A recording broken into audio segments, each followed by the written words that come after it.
Hello and welcome to our first Friday webinar called Feed Your Mind. This is part of our Greater Phoenix Age-Friendly Network. We're very excited to be able to offer this with our partners, which includes the Virginia G. Piper Charitable Trust, along with the Gritmakers in Aging and the Pfizer Foundation as part of the Community Agenda Project.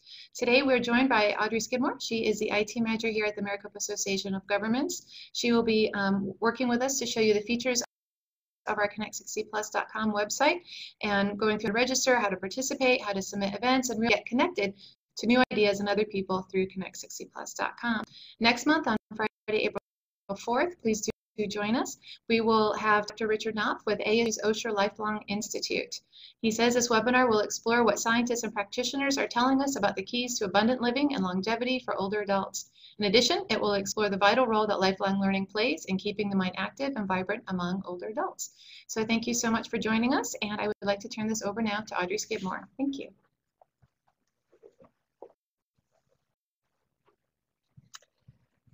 Okay, thank you. Today I'm going to be giving a tour of the Connect60 site, showing how to participate in the online community. If you have any questions, I'll answer them as we go, and then I'll also at the end try to answer any additional ones. The session is being recorded and should be available next week. So first we're going to take a look at the home page. There's a menu bar here across the home page that you can look at. And I'm going to see if we can actually push this into maybe a full screen mode so that it'll be easier for everybody to see. There we go. So you can access all the major areas of the site from this bar across the top. And down below, if we scroll down, we've also highlighted some of the more new events. And there's also a video down at the bottom featuring some of the elected officials talking about the importance of communities. So one of the primary missions of the site is to support successful aging in place. And there are a number of champions featured on the site who are doing this successfully. So up at the top here, we have a link to champions. So we have a featured champion here, Miss Blair. She's been doing everything but retiring in her retirement. She's got 2 novels that she's already published, and she's working on some more, and you can read about her story here. And then there's an opportunity down at the bottom of the site to include your stories as part of the site. And you can see where people have submitted comments and things that they want to share with the community. So as we scroll to the bottom, we can kind of see what a list that is.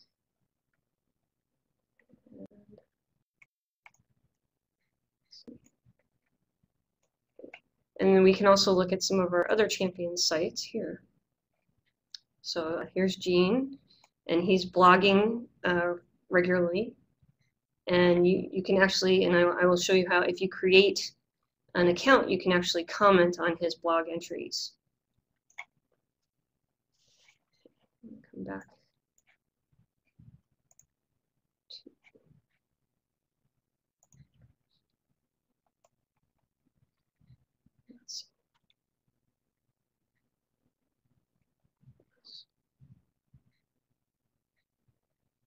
Okay.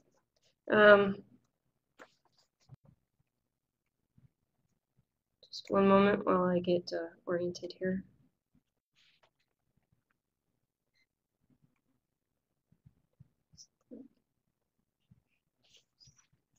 All right. Moving on, we have the About Us page that tells you a little bit about who we are and what we're trying to accomplish here. You have the opportunity to provide us with some feedback, and it's really very simple.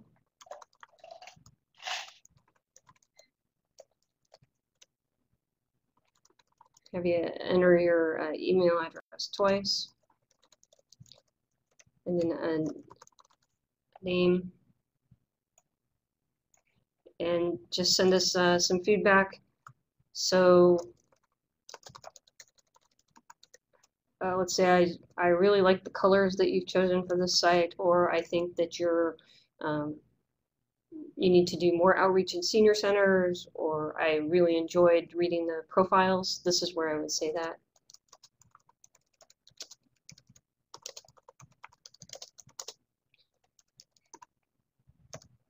And this will be submitted to us and we'll be contacted, and hopefully we can follow up with you if it's appropriate. Okay. So under what's new, you can see some of the latest stuff that we have going on and read more information. Here's some information about Fraud Watch Network. And then also up at this top, we have the community section. And I'm going to let Amy briefly address what's going on with the communities. Great, thank you, Audrey. With the communities, any community can become part of our network. We are working right now with 4 different communities. We're working with Benevilla and Sun Health, 2 nonprofits in the Northwest Valley. They're developing a membership-based transportation program that will help older adults get to where they need to go. We're working with the City of Phoenix and Central Village. Central Village is a partnership between the city and All Saints Episcopal Church and Day School. Central Village is a village as well as a time bank, and they will be working with people to provide services to each other. So it's a brand new model. It's the first kind like this in the state. Scottsdale is just getting underway. They are conducting extensive community engagement to determine what new program or what new service would be the best fit to meet the needs of their older adults, and also really to tap into the talents of people 65 plus living in their community. And then finally in Tempe, we're working with the Tempe Community Council, which is supporting Tempe Neighbors Helping Neighbors evolve into a full-scale village. Villages were started 10 years ago in Beacon Hill or Boston, and the idea of a village is that people want to remain living where they are, and they also help to provide the services that enable them to do so.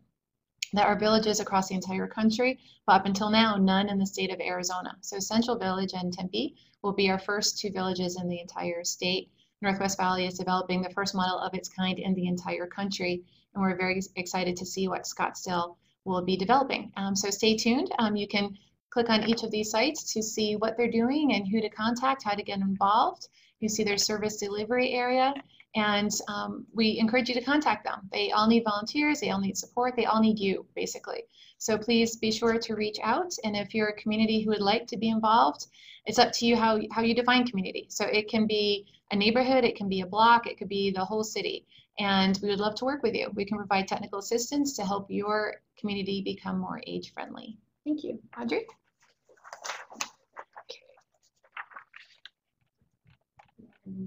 Here we go. So on the main page, this was the other thing I wanted to show you. This is where you would actually share your story. We ask you for some contact information, specifically because we want to be able to follow up with you if we'd like to put this information on our site. So it's the same kind of deal. What part of the valley are you in?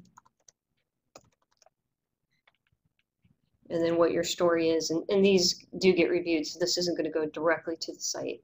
And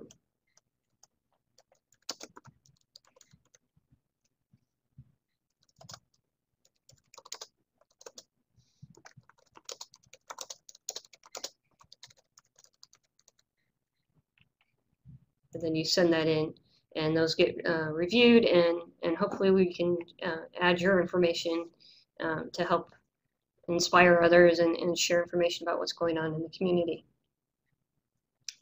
So the next part of the site that I'm going to run through, and this is where we'll probably spend the bulk of our time, is the Connect portion of the site. And this is where you can really get involved. You can review all these portions of the site without creating an account. And there are some resources here for you, but if you want to actually post a comment, submit events to the calendar, participate in a forum, you will need to create an account, and we will go through that process. So I'm actually going to start at the bottom with the Feed Your Mind. This is where the schedule of these webinars is, along with links to the recordings. And so this is where you'll find the recording of this webinar. Also, the transportation providers section. This is a little application. You can click in the boxes across the top here to filter to find transportation providers that meet your needs. So if I'm in Phoenix and I want to take a volunteer vehicle, I can see which program is available to meet that need, and then by clicking on the plus sign next to it, get some information about where to contact them, what the hours are, and what they're offering. Going back, I next wanted to look at the interactive map. So this looks a little busy at first. There's a lot of information on here.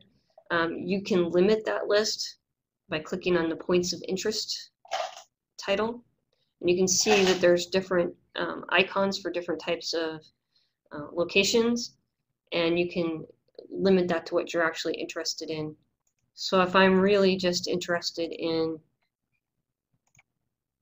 educational opportunities, going back to school or offering help with an educational facility, I can limit that list and see what those locations are, and it'll, if I click on them, left click on them, I can get some more information about what it is, what they're offering, and a link to them. But of course this map is potentially huge, so if I want to focus in on exactly where I am so I can see what's in my area, I can do a search, and that'll zoom right to where I am. It works, it's based on Google Maps, so the controls are exactly the same. I can zoom out or in to get a closer look, and just left click on what I'm interested in learning more about.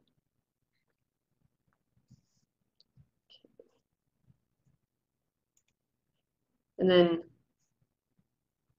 if we want to,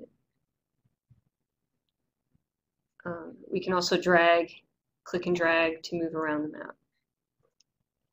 And if you ever have any trouble in this section, there's this info help label at the top that you can click on. It provides some information about how this works. Also a link to the Google Maps support itself. If there's any comments or questions about this, you can also use the feedback portion of our site to ask those questions, and we can get back to you. All right, so let's move on to the more participatory areas. We're going to start with the calendar section, where you can actually see what items are on the calendar and propose items for the calendar. So you can see there are city government meetings. If we hover over them, we can see what's going on. Here's this webinar. If you actually click on an event, it'll take you to the full description, and you can export it or export a series of events. There's a number of options there for how you can take that. This is what's called an ICS, which is a file that you can import into your calendar. You also have the option to print them. As far as the types of events that we would like to see entered, we want to make sure that you include your contact information as well as the information about the event. The terms of use give a really great description of the types of events that will be posted, and I urge you to read the privacy statement in terms of use. That's a good idea on any site that you're going to be submitting information to, or that would be potentially getting information about you in any way. We're really looking for things that benefit the community, in line with kind of the mission of the site, and generally not commercial events. So let's go ahead and submit an event.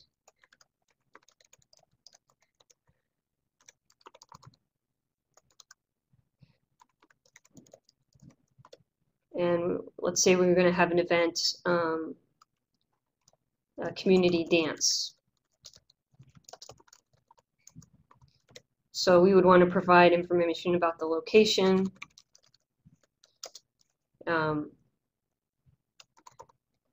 It's going to be the community center, and I'll forego putting a city. It's going to be on August 14th from 6 to 9 p.m. All ages welcome. Because we really want this to be a community event. And I'm going to submit the feedback. And I didn't actually provide enough information there, so I will surely be getting a follow-up email asking me for a little more information about the event and what the goal is, and then it would eventually be added to the site so that others could review it. Going on to, before I go into the forums, I'm going to actually go ahead and create an account. So I clicked on the login button, or you can click on the register button. It's going to tell you if you register for this site, you need to be aware you're going to be using, subject to the terms of use and privacy policy. Being in IT, I can tell you that that's a good thing to review. In our case, we're not interested in marketing, and you'll see that in the actual documents. So it's going to give some guidance on the password. We're going to require basically a non-alphanumeric special character, which means one of these characters that is actually listing right here, at least 8 characters long. So it's going to be down here, we're going to, everything that's marked with an asterisk is required. So I'm going to create a new user account for myself. I'm going to enter a password. And there are some excellent guidelines when we look at the forums. There's some sites that you can link out to that have information on what kinds of passwords are good to use and which kinds aren't. I'm going to actually use a really bad question and answer here because I'm going to delete this account after the fact. The display name is what people are actually going to see. So if I don't want my last name shared, I certainly don't want to put it in this box because it will appear with whatever I post. Oops.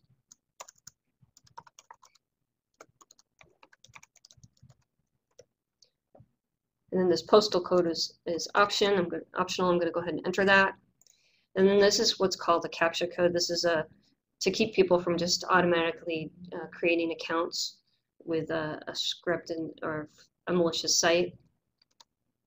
So you just type that code into the box and it changes.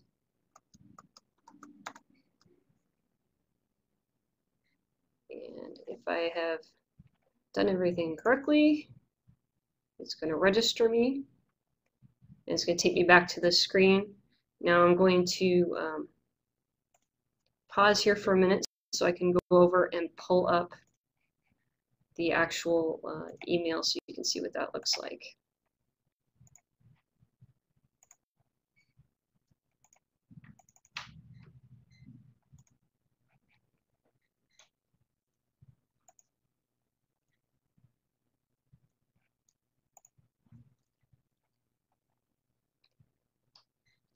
Okay.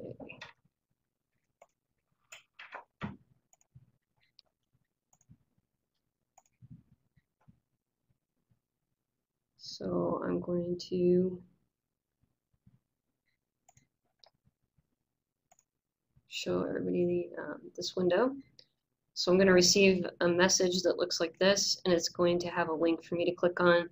This is just simply us verifying that you really belong to that email address. So we'll click on that link,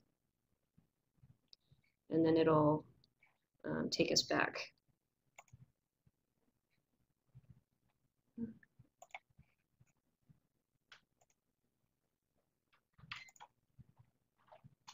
So now I'm going to move to the forums. The one I'm most familiar with is the Tech Talk. That's my forum. So we can post onto there.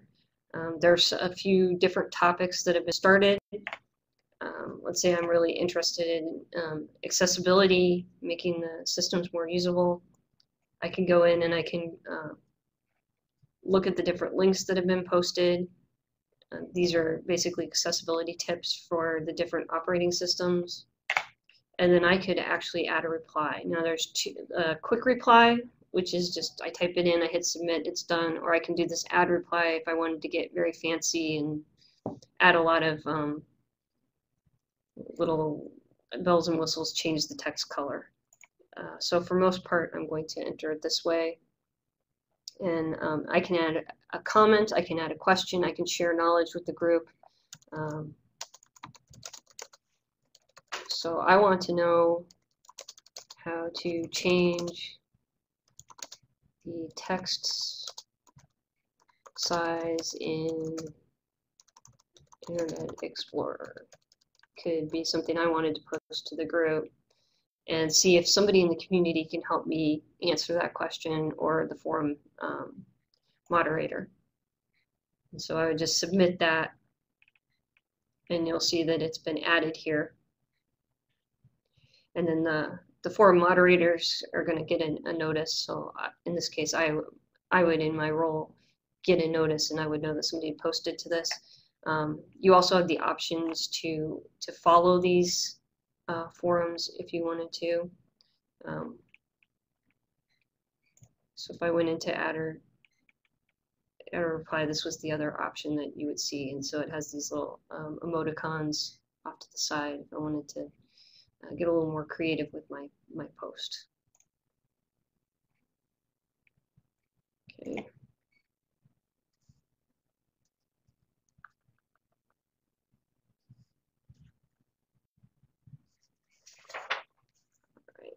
And we encourage you to be an active participant in terms of sharing your expertise. The people who are running these forums are moderating, but and while they may know a lot about their specific area, they don't know everything. And so this is a good place to kind of take advantage of the knowledge that's out in the community to help each other solve problems and also to share information.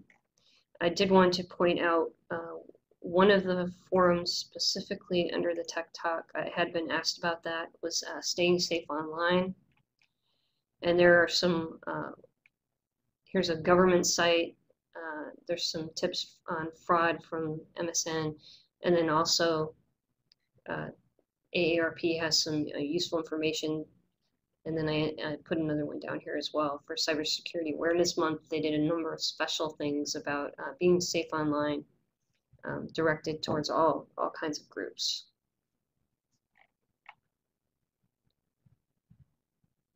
Finally, I had the resources page. This is really a good site to find useful information about a number of different topics. You just click on the little plus sign to expand these. So health and safety. There are links to other places that you can go for more information.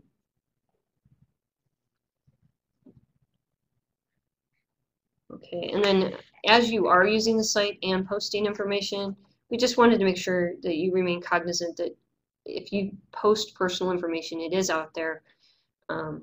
So you want to make sure you're aware of what information you are making available to the public. You don't want to make anything available to a scam artist that might make it easier for them to compromise you. So I wouldn't put up your personal address, your phone number, anything like that that might give somebody more information about you than you really care to share. Connect 60 Plus will not send you any unsolicited email requesting personal information or password. If you submit a story to us, we'll follow up on it, but we are never going to ask you to give us your password or any other information that we think that might make you uncomfortable. And so if you see an email that's spoofed, that looks like somebody's asking for something that you don't think is appropriate, you always feel comfortable picking up the phone and giving us a call and saying, I wasn't expecting this. Did this really come from you? Because we want this to be a really safe and participatory forum. And we wanted to make sure you knew that you wouldn't be receiving that kind of communication from us. It's really just going to be a friendly and supportive community, and we want you to help us keep it that way. So that concludes my presentation. I don't see any questions at this time. So Like I said, this is going to be available online in recorded form next week. Feel free to follow up with us at any time via the website. There's contact information on there, and that concludes today's presentation. Thank you. Do you have anything you'd like to add?